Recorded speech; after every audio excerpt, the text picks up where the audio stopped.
I do want to fixate again on the reason Bitcoin's selling off. Breaking news today in crypto. The US is about to launch a $50 billion Treasury buyback program. That's $8.5 billion buyback in August, $31.5 billion buyback in September, another $10 billion buyback in October. And if you hold cryptocurrency, how this affects you, the printers are back on. What is a Treasury buyback? Let's go through this data because these buybacks are more urgent than you'd think. And this is the Treasury. The Federal Reserve still has yet to act. Because the Fed's not buying right now. The Fed is selling. And so the Treasury has just decided, well, we will step in and do that buying ourselves. Yes, we will have to completely offset every dollar. So will this be as significant to crypto prices as the last time we saw QE? But just understand the reason Bitcoin crashed. The people that are selling.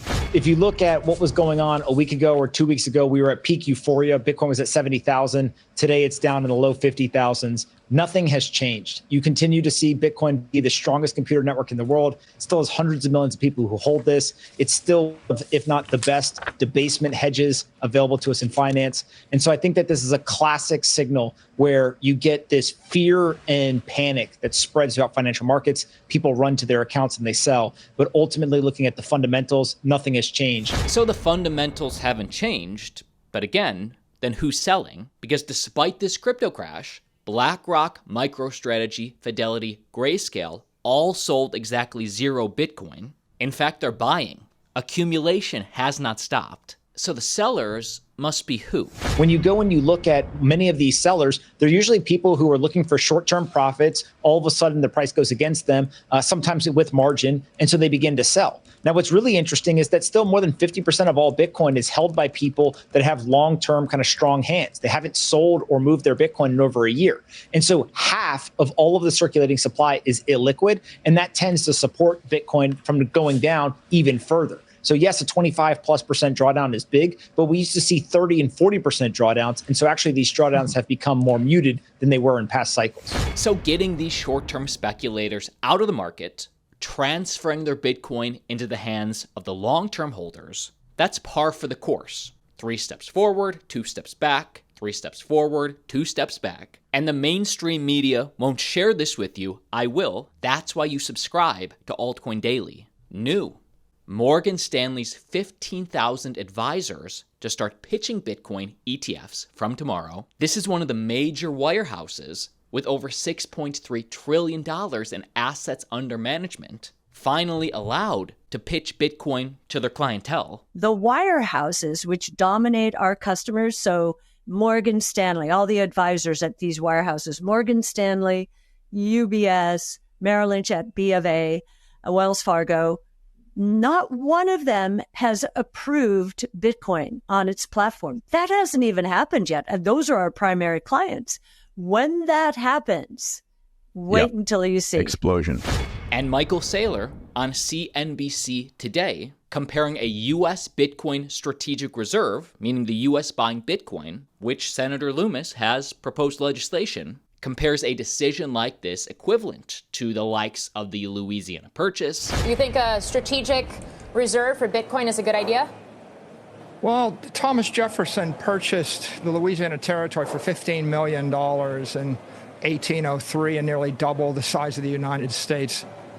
Seward paid $7 million for Alaska. It's got $1 trillion of oil underneath it. Everybody's going to be doing business in cyberspace. Bitcoin is scarce, desirable digital property. It's a great idea to trade a little bit of currency or paper for some place that billions of people are going to want to be in 100 years. So yeah, I think it's a great idea. And again, understanding all that, understanding that long term, we have incredibly bullish catalysts. In the short term, liquidity affects everything. That's why we're seeing these buybacks for traditional markets to stimulate that economy, that liquidity. U.S. to commence its Treasury buyback program ahead of the Fed rate cut, meaning that it's not one or the other. The Fed rate cut is happening. There's a 100% likelihood that at least 25 bips happen in September, maybe more. Fed funds futures are now all in, not just for a 25 basis point cut in September, not just a 50 basis point cut in September, but there is now a significant percentage odds that we will see a 75 basis point cut. Obviously, something like this alone would be significant for risk assets like crypto. It's the current administration's Treasury wanting to jumpstart this. This move aims to manage the supply of government bonds in the market and support liquidity. It appears that the current administration doesn't want the markets to go to crap yet. And now that Kamala has finally chosen Tim Walz as her VP, the official Democratic ticket announced, their positions on crypto, well, neither have taken a public position on crypto. This is an opportunity for them. Silence is complicity. And just so we're clear, I loved this 40-second explanation on what a Treasury buyback is. What is a Treasury buyback?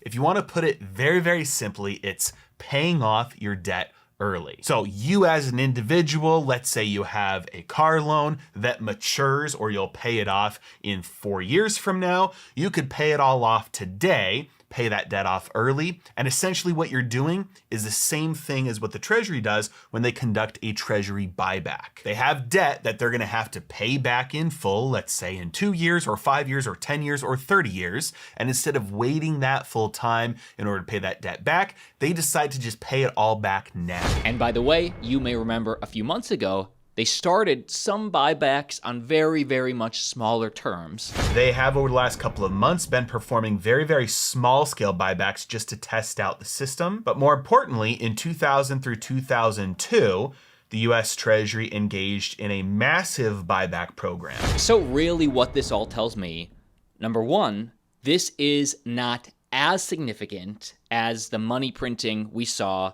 during the COVID pandemic crash of 2020. It's not as significant yet. This is another major step forward where a different government agency, in this case the Treasury, is saying, hey, we sense a problem, there's a lack of liquidity, and we will stimulate the economy to prevent a short-term collapse. And the way that they're funding those buybacks is by borrowing short-term debt instead. In other words, issuing T-bills.